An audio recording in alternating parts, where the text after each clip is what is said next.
来吧，新玩具！今天我们来玩魔方的新机器恐龙芋泥。纸品方面，全彩印刷说明书、信用卡材质人物卡以及大眼特效键和替换手。此外，大枪和大剑也是一并都有。大剑上面还涂了银色的漆面，大枪这里是用分件来进行了分色。整体的一个密合缝隙都是做的非常不错的，严丝合缝。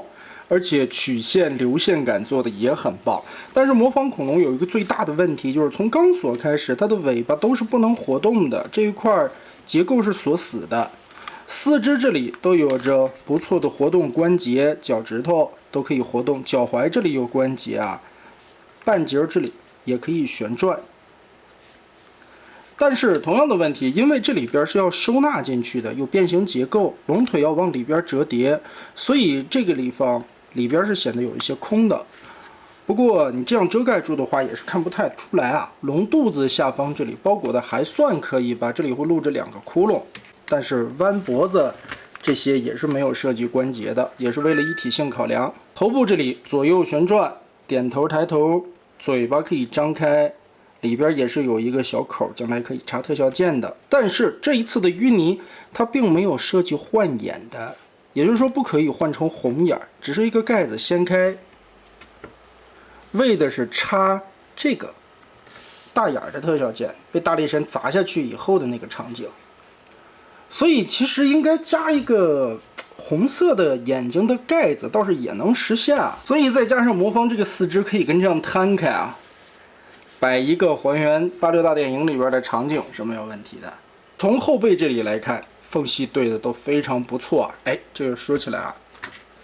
上一回钢索做的时候，我说这个魔方的模具都很规整啊，做的严丝合缝，每一个都对得很齐。然后有人就说后背这里这么大个缝，你看不见吗？这是啥呢？我们从这个角度来看。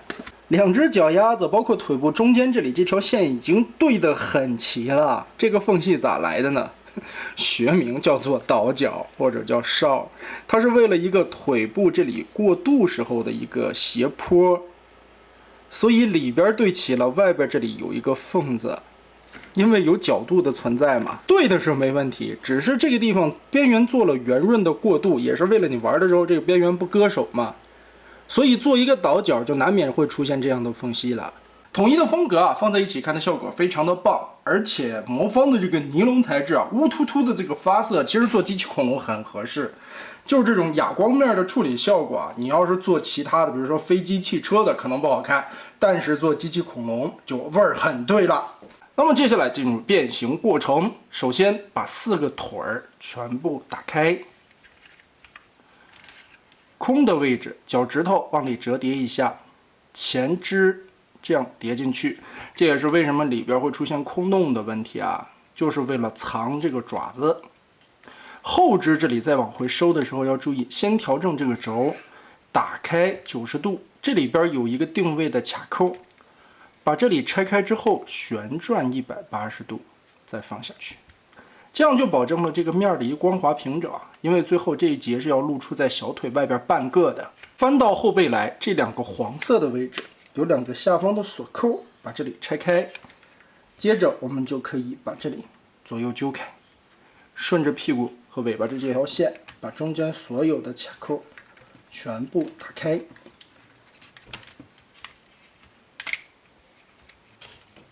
整个龙一劈2半。 顺势脖子这里的钩子也解锁开了，腾出空间。在侧面这里有燕尾的锁扣，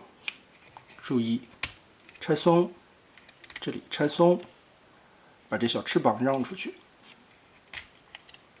这个时候翻到肚皮下方，这里又是2个燕尾锁，揪着筋的劲儿啊，把这里卸开。哎，这个时候腿部就可以抠松了。现在一个炸松的姿态，因为中间这里还是有一个挡片的。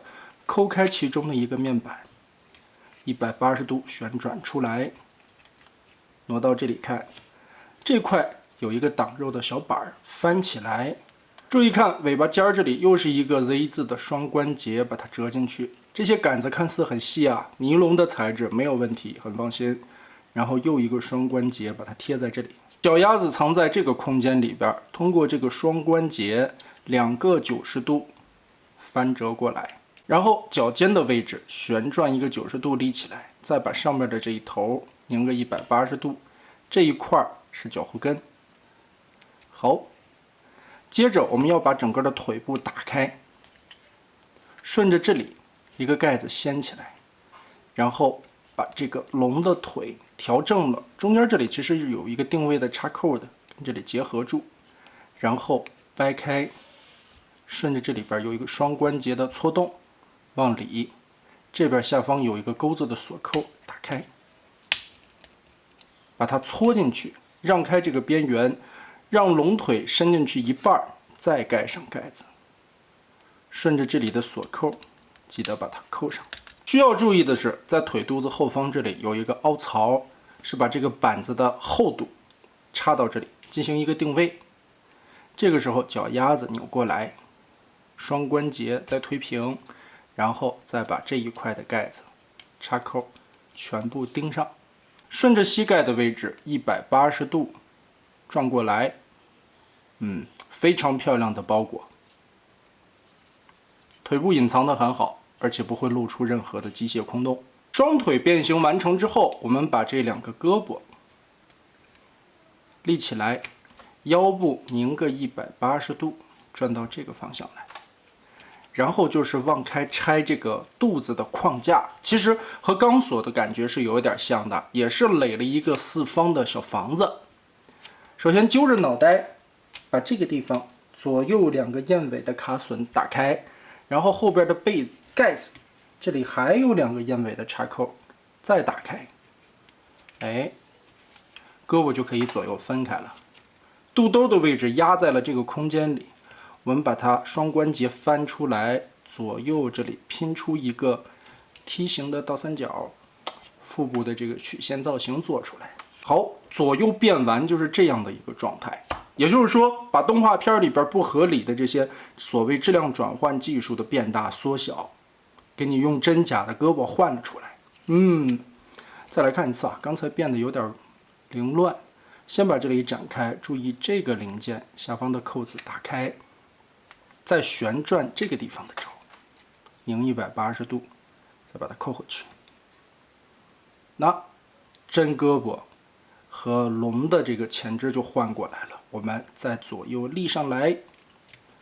把这两个龙的前肢塞到了肚子里面去，盖胸板，双关节这里提上来，让这个缝隙对齐，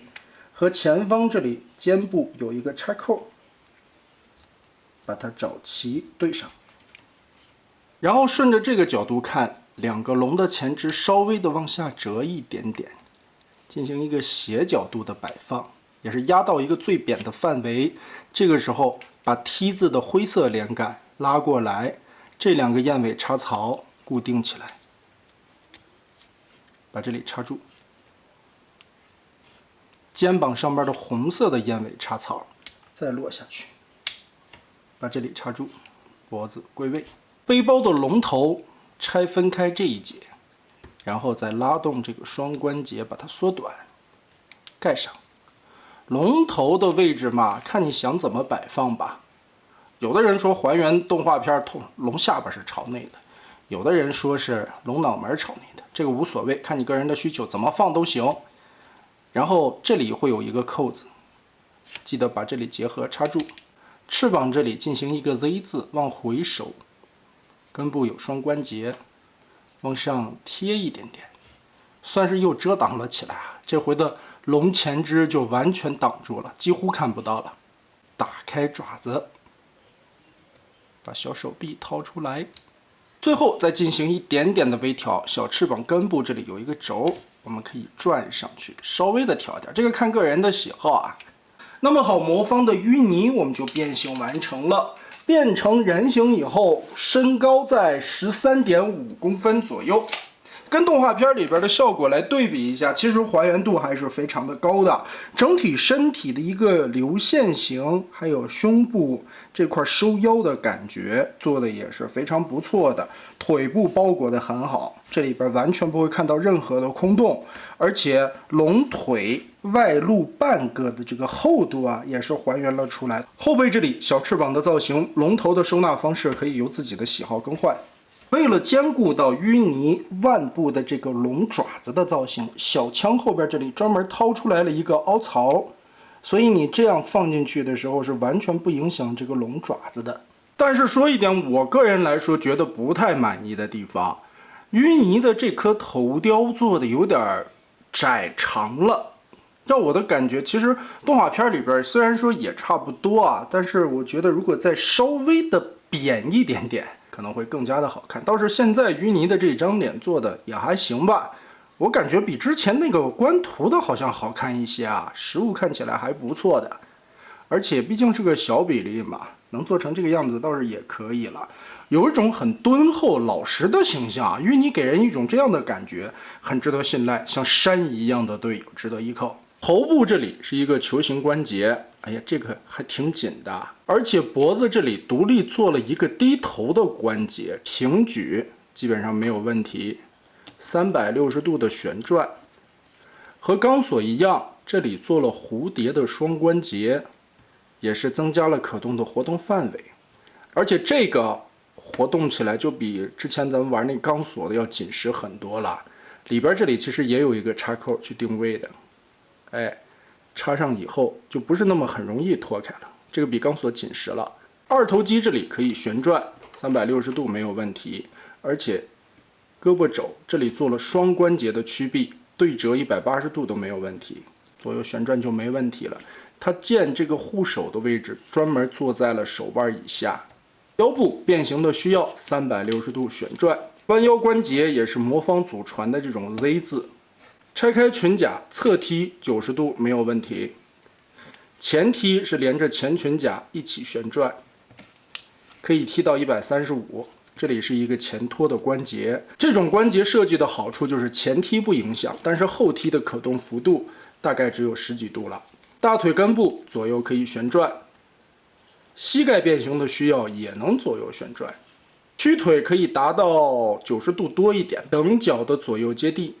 所以来总结一下，魔方的这一款淤泥其实各方面表现的素质还是不错的，两个形态兼顾的都很漂亮。尤其是在人形状态下，可动性这一块保证的非常好。魔方的可动一般都是对于小比例里边来说的超可动级别，再加上坚实的这种尼龙用料，柔韧性让你反复的把玩都会完全没有压力。即使从后背来看，包裹的隐藏程度也很好。我当时还会担心它那个龙前肢互换了以后，会不会在背后暴露出一截儿？没想到其实遮盖的效果还蛮不错的。小腿部分板件这一块，尤其腿部里边完全遮盖了起来，外部也能还原出来半隐藏的这个龙腿的概念。要说缺点嘛，就是刚才我提到的3点。第一个，人形状态下的头雕，我个人的感觉是有一点拉长的味道啊。当然，也有人可能会喜欢这种美术风格，这个因人而异。第二点，龙形状态下不能切换红眼，这个有一点可惜。还有就是头部和尾部这两个大的长关节处并没有太多的活动范围，这也是从钢索遗留下来的。为了照顾到龙形的一体性以及最后完整的一个程度，所以并没有增加更多的龙形状态下的可动，也是让人有一点可惜的。其他的话，静态放在那里摆放会非常的漂亮，因为包裹度是完全够严实的，再加上魔方整体的这个乌突突的尼龙发色的效果啊，其实做机器恐龙的韵味会非常的到点儿，就让人感觉会有一种80年代作画时候拿那种水彩上完色以后的质感。也是期待魔方后续的这些机器恐龙将来有怎样的精彩表现吧。那么这款淤泥你觉得如何呢？欢迎在评论和弹幕留下你的看法。我们这期就玩到这儿吧。